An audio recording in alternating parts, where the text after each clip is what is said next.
The most incorruptible leader in Africa was killed by his best friend. It's 1983, Ouagadougou, Burkina Faso. A young army captain seizes power from French puppets and promises to transform the poorest nation on earth. Thomas Sankara vaccinates 2.5 million children in 1 week. He plants 10 million trees to stop the desert. He bans female genital mutilation and puts women in government for the first time in African history. He sells the government's luxury cars and makes ministers fly economy class. Foreign aid disappears into roads and schools instead of Swiss bank accounts. For 4 years, he builds a nation the West cannot control. But his childhood friend Blaise Compaoré watches from the shadows. French intelligence whispers promises, and displaced elites offer gold. The same revolutionary purity that made Sankara impossible to corrupt made him impossible to buy off. October 15, 1987. Sankara arrives for a routine cabinet meeting. Compaoré's soldiers surround the building. Gunshots echo through the courtyard. The most honest leader Africa ever produced was Thomas Sankara.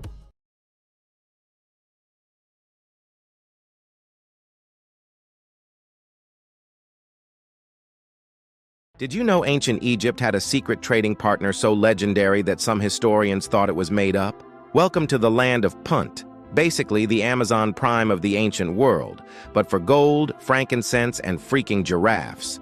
In 1470 BCE, Queen Hatshepsut sent the most epic shopping expedition ever recorded. Her temple walls literally show Egyptian sailors coming back with trees made of gold, live giraffes, and enough frankincense to make the whole kingdom smell amazing. The Egyptians called Punt God's land because, honestly, where else can you get exotic animals and precious metals in one stop? But here's the wild part. Nobody knows exactly where Punt was.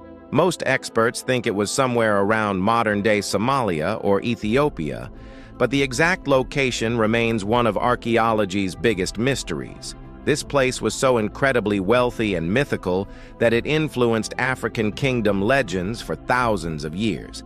Imagine being so rich and mysterious that people are still trying to find you 3,500 years later. That's some serious ancient flex energy right there.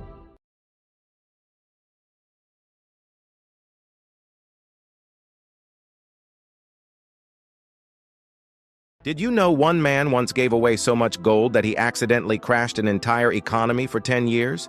Meet Mansa Musa, the richest person who ever lived. In 1324, this African emperor decided to take a little trip to Mecca. But this wasn't your average vacation. His caravan had 60,000 people, including 500 slaves each carrying 6-pound gold staffs. Just imagine that parade rolling through the desert. When Musa hit Cairo, he was feeling generous. Really generous. He handed out gold like candy on Halloween, built an entire mosque in 1 day, and basically flooded the market with so much gold that its value plummeted. For a decade, Cairo's economy was wrecked because one guy couldn't stop being ridiculously wealthy. Plot twist.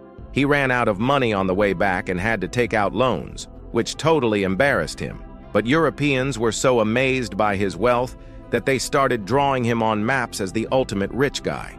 His generosity literally reshaped trade networks across North Africa and the Mediterranean for generations.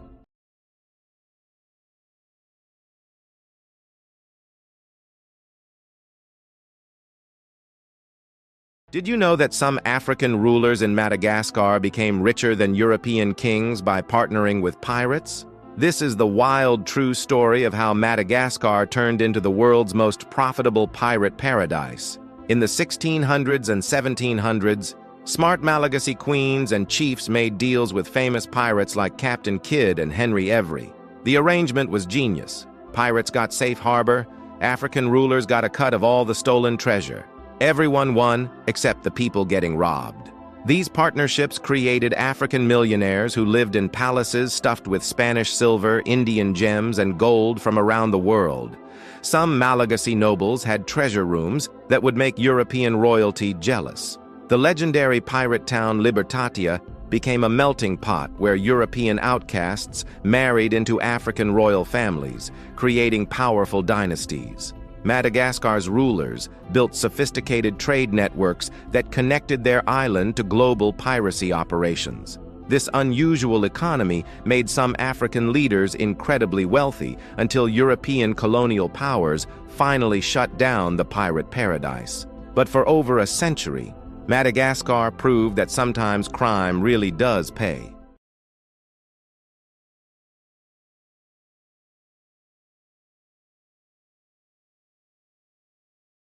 The master of playing both sides was abandoned by everyone when the game ended. It's 1969, Mogadishu, Somalia.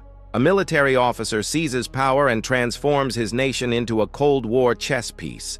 He builds schools, creates a written language, and constructs Africa's largest army. The Soviets send weapons and advisors as he promises socialist revolution. Then he switches teams completely. When Ethiopia goes communist, he kicks out the Soviets and welcomes American aid instead. For 22 years, he survives by jumping between superpowers, taking their money and weapons while serving his own interests. But the Berlin Wall falls, and the Cold War ends overnight. Moscow and Washington both walk away from Africa. The weapons stop flowing, and the protection disappears. Ethiopian-backed rebels advance on the capital as his former allies watch from thousands of miles away. His own military crumbles without foreign support. The palace empties as ministers flee the country. The strong man who survived by betraying everyone discovers that nobody trusts a traitor when the stakes change. The master of playing both sides was Siad Barre.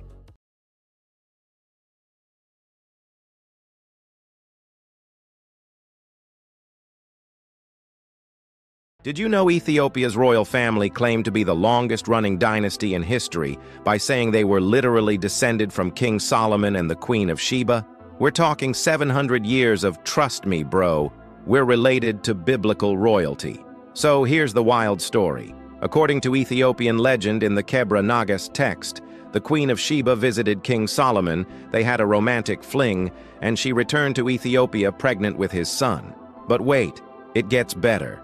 She supposedly stole the Ark of the Covenant on her way out and brought it to Ethiopia, where locals still claim it's chilling in a church in Axum today. This divine theft became the ultimate political flex. Ethiopian emperors used this story to justify their rule for centuries, claiming God literally chose them through Solomon's bloodline. Their coronation ceremonies were absolutely bonkers, elaborate affairs befitting supposed biblical royalty.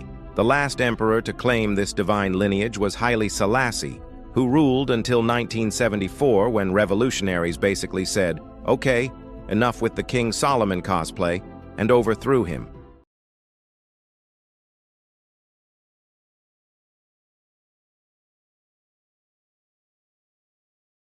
Did you know there's a golden throne so sacred that even kings can't sit on it? Meet the Ashanti Golden Stool of Ghana. Literally the most untouchable piece of furniture on earth. Legend says this pure gold masterpiece descended from heaven in the 1600s after priest Okomfo Anokye called it down with magic. But here's the wild part. It contains the actual soul of the entire Ashanti nation. If it's ever destroyed, the people believe their civilization ends forever. The British learned this the hard way in 1900 when they demanded to sit on it. Big mistake. The Ashanti people said, "Absolutely not," and started the War of the Golden Stool. Even today, this priceless throne stays hidden and heavily protected somewhere in Ghana. During royal ceremonies, they bring it out, but it literally hovers above the king on its own special stool. The king bows to it, not the other way around. Covered in sacred relics and worth millions, it remains one of Africa's greatest treasures that no human will ever touch.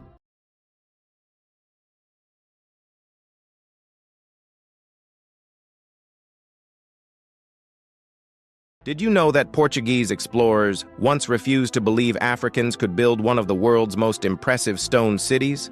They literally said it had to be built by biblical figures instead. Welcome to Great Zimbabwe, a massive stone metropolis that housed 18,000 people between 1100 and 1450. This place was basically the New York of medieval Africa, controlling all the gold trade in the region. And here's the kicker.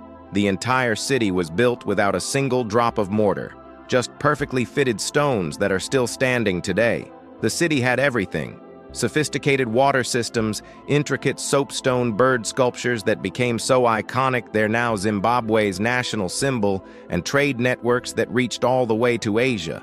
We're talking gold, ivory, and Chinese pottery flowing through this African powerhouse. But when Europeans showed up, they couldn't handle the truth. They invented wild theories about King Solomon or lost civilizations building it. Anything except admitting that Africans created this architectural masterpiece. The joke's on them, though. This house of stone literally gave modern Zimbabwe its name.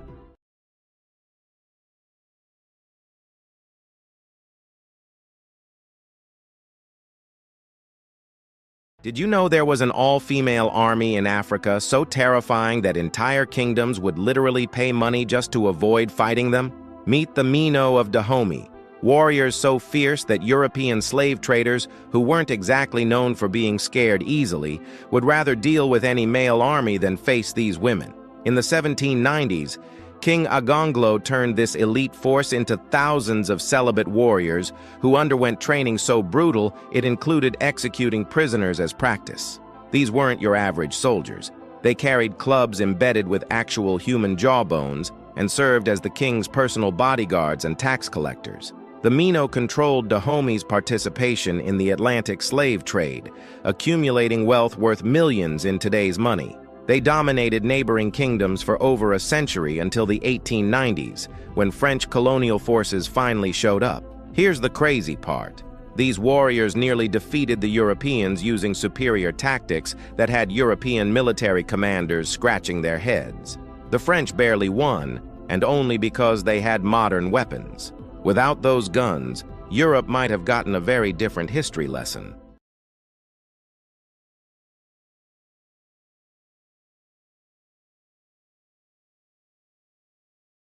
Did you know that British explorers once stumbled into an African kingdom so wealthy it made European courts look poor? In 1857, John Speke and James Grant expected to find mud huts in Uganda. Instead, they discovered Kabaka Mutesa, the first mind-blowing palace complex that housed 40,000 people. This guy had a navy of 230 war canoes patrolling Lake Victoria like he owned the place. His court ceremonies were absolutely insane. Hundreds of wives draped in silk and gold, officials in elaborate robes, and enough firearms to make any European jealous. Mutesa was basically playing chess while everyone else played checkers. He pitted Christian missionaries against Muslim traders, collecting gifts from both sides while staying independent. His kingdom ran on coffee and banana agriculture that generated serious wealth. Plus, he had a bureaucracy so sophisticated it left Victorian visitors speechless. While other African regions fell to colonizers, this clever ruler kept Buganda free for decades longer by playing all sides. The man was basically running a medieval African superpower.